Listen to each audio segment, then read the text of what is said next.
Come with me, let's make this delicious ogbono and okra soup together.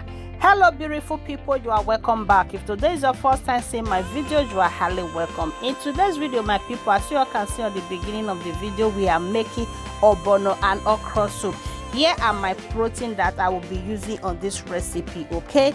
And these are my spices I have in my kitchen and my seasoning cube. I beg mangi. So this one are my pepper mix, okay? In this pepper mix, sorry guys, I use red bell pepper, fresh pepper, which is atarado, garlic and ginger. That is what I added. As you can see, I didn't add water. I just covered it for it to be cooked, and now we added our water, okay? So the next thing, now we are going to be adding our oil. This is palm oil, and I added another seasoning cube, okay? Seasoning cube Maggi, I added another one to it.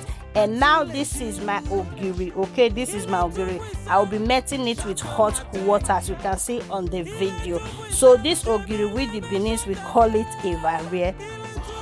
Now we are going to be putting our obolo. This is the okokobioko way this, and this one will be the soup. So this is the ogbono. I mixed everything together, and I added another water because the water was not enough, okay? So now we are going to be adding our ogiri, and the next thing now is our okra, okay? So we are going to be adding our okra.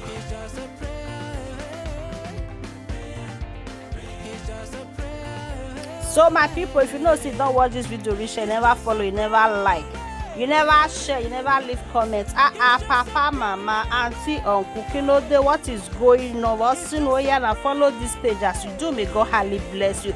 And to our returning followers, I say may God bless you all as you until they support you again. When I see what happen for the hand, now the remaining pepper mix, okay? So when I tested it, the thing was not pepper, so I have to add the remaining pepper, okay guys? So after that, and I added my microfish. I dry it in my hair fryer. And sorry guys, I added my crayfish. Immediately I added that fish, okay? But I didn't know I did on my camera. I'm sorry guys. So I added my crayfish, and now our soup is ready. Remember to put your spinach. Thank you guys for watching. See you all in my next video. Now bye for now.